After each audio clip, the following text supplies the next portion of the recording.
Welcome back, YouTube. Today is day 4 of the Brew Crew podcast Christmas Advent Calendar. And today, I forgot to put my glasses on, sorry.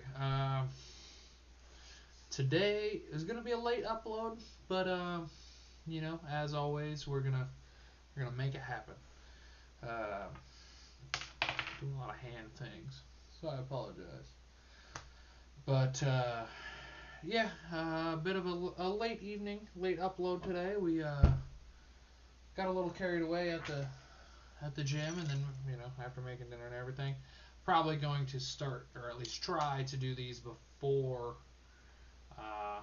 I go to the gym, so at least they're uploaded at a reasonable hour and not whatever the hell time of evening it is.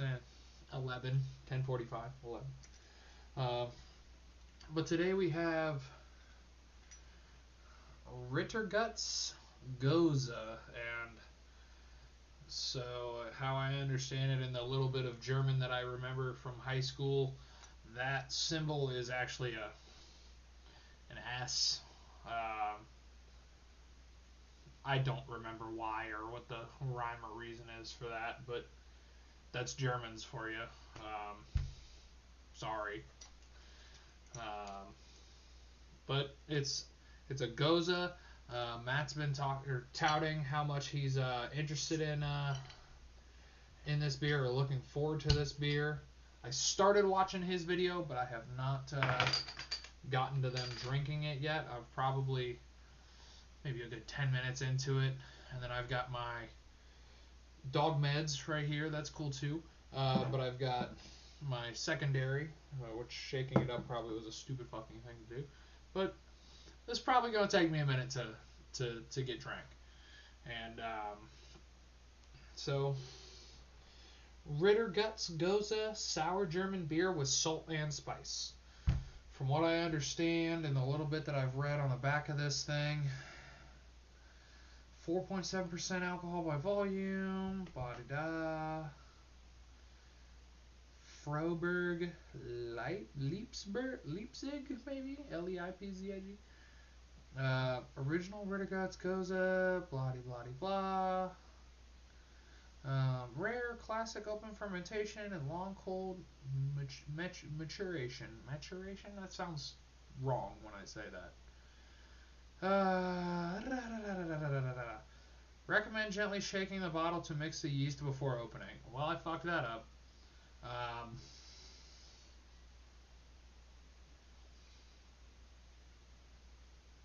Maybe. Hopefully it's not a fucking nightmare to. The thing about a Gose that I understand, it's a sour with the addition of salt, and that's about the basis of my or the extent of my Gose knowledge. Gose. I've heard it pronounced both ways. I'm not gonna say that I love Goses. And while I have the email and the text message from Chuggalo, Uncle Mark, and Chuggalo STEV's dad, I have not read them yet, and I'm really interested in seeing what those guys have to say about this beer. It's definitely going to be a culture shock for some people. But without procrastinating any further, I'm going to get into this.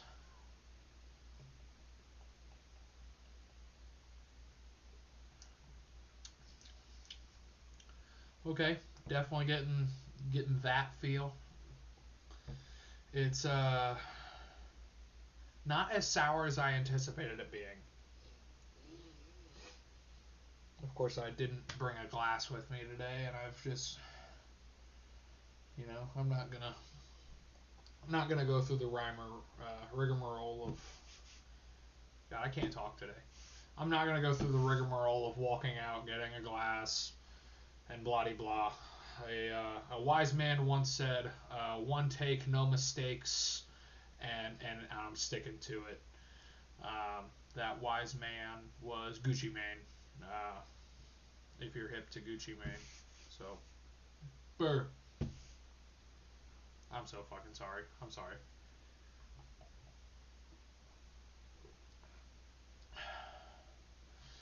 Now, when it comes to this beer, it's 1 pint, 0.9 fluid ounces. So what is that? 20. Well, what pint is 16 ounces? 16.9. Is that right? That doesn't. This seems far larger than. Far larger than what I would anticipate. At least bottle wise. 16.9 ounces seem. Whatever. Pardon me. No, this is actually a shock. I don't want to say I've always been a sour hater or a Gose hater.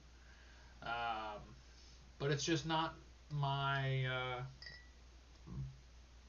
it's not my go-to like Matt or JT.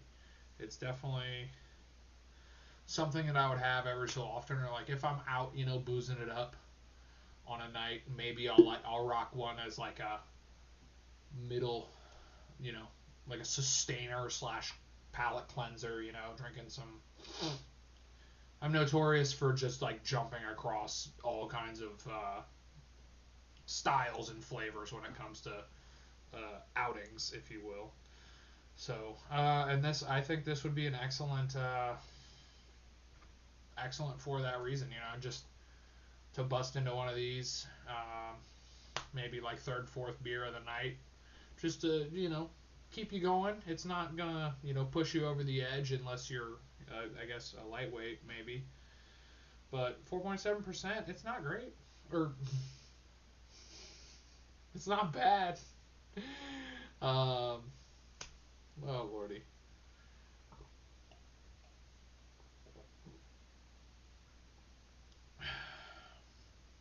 Now I am noticing there is a little bit of sediment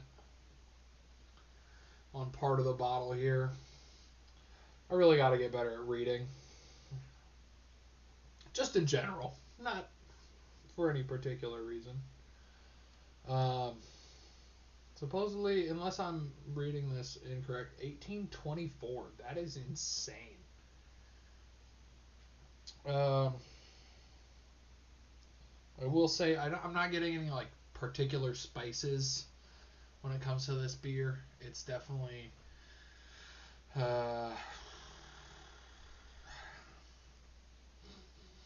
it's got that like, to me it's got that like distinct Gose almost mouthfeel, or I hate saying vibe, but it's a Gose, dude. I mean, I don't know how else to explain it. It's effervescent, I feel like I'm belching a lot more than I typically would be, but it's easy to drink. I mean, I am very shocked at how much I'm enjoying this beer.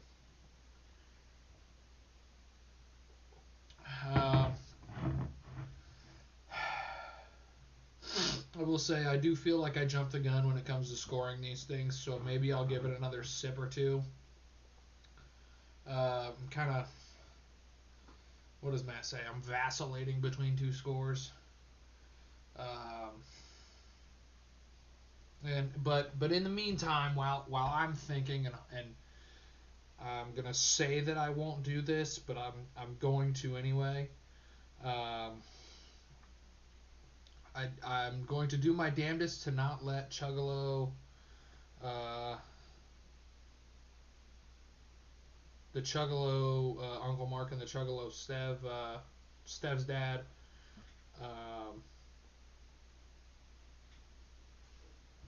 their scores influence me, but I'm here we are. Let me first and foremost, I can't remember who I started with yesterday, but we're gonna start with Chuggalo Stev's dad today, aka my dad. Ritterguts, original Ritterguts Gose. Well, what can I say? ... Generally not a fan of the Gose, and this one is salted and spiced. Kinda turned me off before I ever tasted it. After tasting it, I'm still not a fan of Goses. Although it's better than others I've tried in the past, even so, I give this a 1.0. That's kind of insane. A 1.0 is very, very shocking.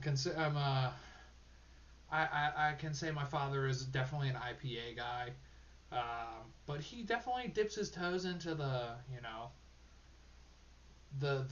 weirder, more, I won't say avant-garde beers or like the like insane sours or lambics or things of that nature, but I've known him to at least try these types of beers, the more sour or bitter-ended beers.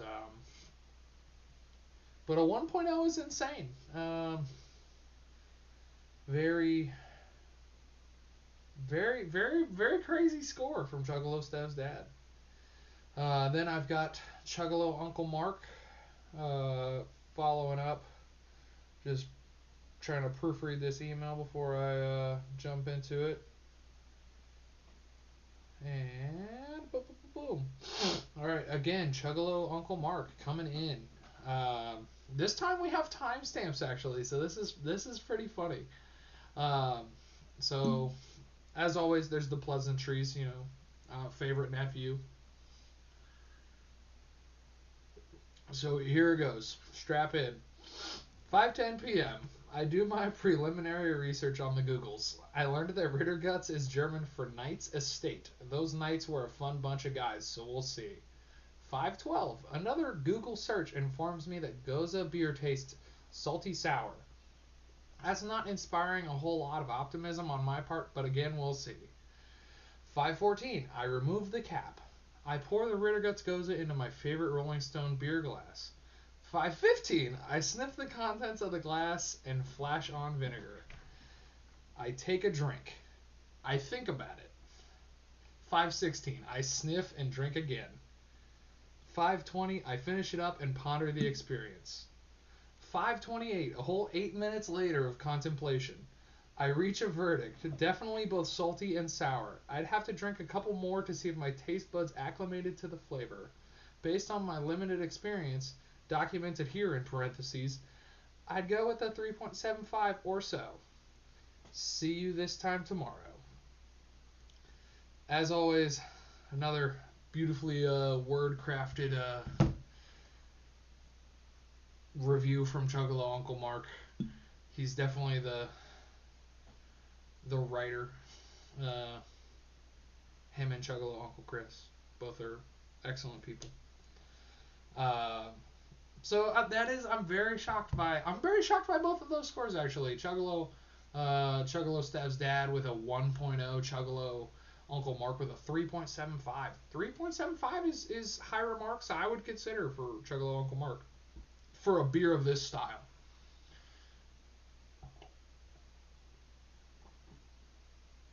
But getting into my score, I'm gonna actually give this Ritterguts Gose original. I'm gonna give it a 4.25. Actually, that's what I've kind of been switching over to Untapped has really brightened up my. I apologize, y'all. That's probably poor lighting there. I really ought to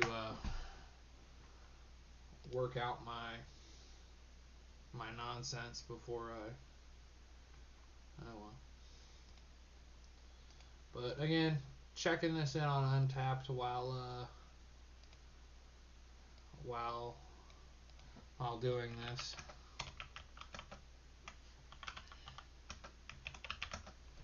Today is day 4, so yeah, cool. All right. Cheers, we got it. Thanks. So, sticking to trying to move things along without. I am gonna take another big fat swig of this though.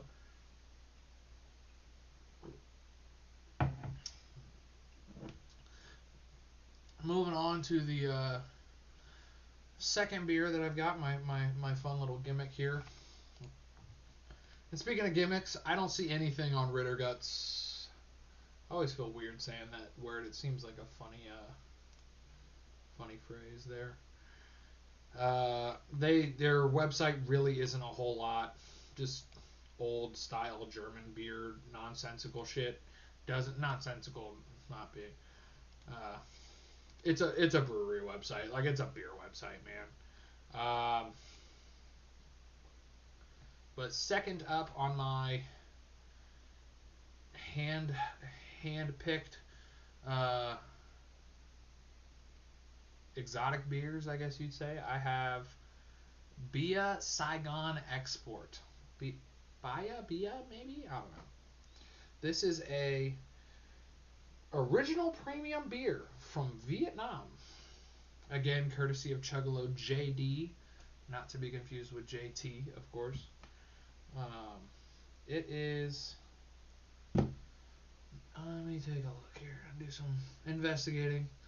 This I hope I should not need to roll, but figuring out what I'm up to here. Brewed and bottled by Saigon Beer Alcohol Beverage Corporation. 4.9% volume. Net content at 20 degrees Celsius. Fascinating. And this one has a nice little, ooh, it's shiny a little bit. A little foil top, similar to a Modelo. So I'm, let me, my handy dandy keychain. And by that I mean bottle opener. I was recently made fun of at my place of work because all I have on my keychain is the keys to my car, my home, and a beer bottle opener. And I just call that efficiency. I don't know what else you people want from me.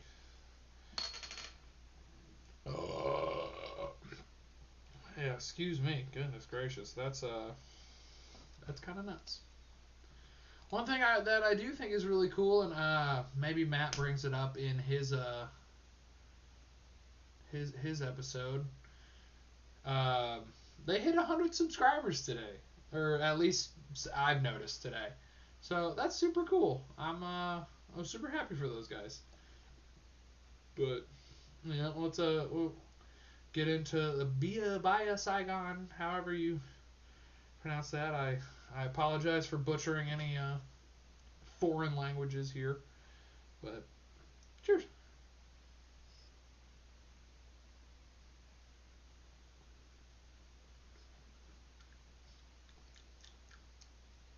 Okay. Sweet, definitely slightly hoppy.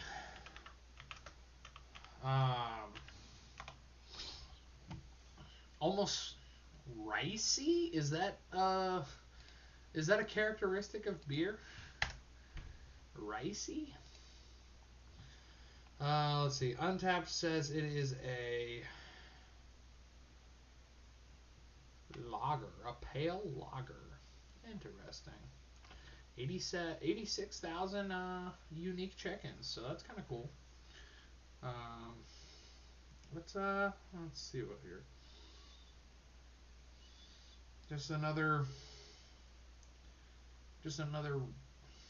dry, like Asian beer, I guess you'd say. If that similar to that Asahi beer that we had on the podcast. Hell, I don't even remember when they had that or we had that. Same thing with like Sapporo, maybe. It's been a while since I've drank a Sapporo, but it's very dry.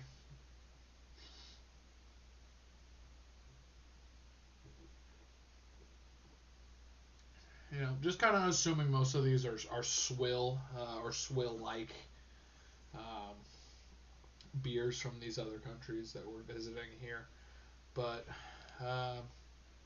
nothing too terribly eventful. I mean, let's see, I pulled up Bia Saigon's website and it routed me to let's see, Sabeco, SABECO.com. But then it says Saigon Beer Alcohol Beverage Corporation. So I'm assuming maybe Sabeco or Sabeco, however you pronounce that, as a parent company of the Saigon Beverage Company Corporation. Seems like they make a handful of beers, but their website is very very flashy, very big, showy. A lot of giveaways they're doing with certain boxes of beers and things like that. Um, I will say a good 40% of this is in English, on the English portion of the website. The rest of it is still in Vietnamese. But they've got About Us. They've got. Come on, let's load up here. Vietnamese consumers are familiar with the brand Saigon Beer or buy Saigon, blah, blah, blah, blah. Okay. Saigon Beer Alcohol Beverage Corporation, Sabeco. It seems to be just like a condensed version of that whole line. Throughout nearly 150 years of accompanying the changes in Vietnam's land and its people, the yellow beer bubble's flow has continuously kept up the future way, always made Vietnamese proud of their products. Fascinating. Yeah, so they started all the way back in 1875. That's insane. And their website is super cool. As I'm scrolling, there's multiple things popping up, and there's a board of directors management system, and it includes the birth year for these people, which I think is fascinating. So not even going to attempt to pronounce these people's names for respect and not offending anybody, hopefully. But it seems like they have at least two brewing facilities and a handful of distribution locations all throughout Vietnam, which is just fascinating. Just very much, a whole lot of information is on this website, and I implore people to check this out if you're even just barely interested in what it is. Sabeco, sabeco.com.vn, presumably for Vietnam. But this one is bizarre. I will say it is bizarre to be drinking it. It's probably the best of the few that I've had from Chugalo JD. I'm pretty impressed with this one, actually. Excuse me.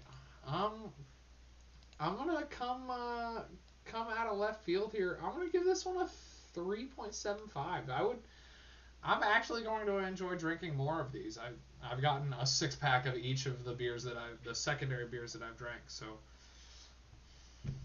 I'll probably come off of at least a handful of, hand them off to JT and Matt and the rest of the guys if they so would be interested. But yeah, this one's pretty damn good, believe it or not.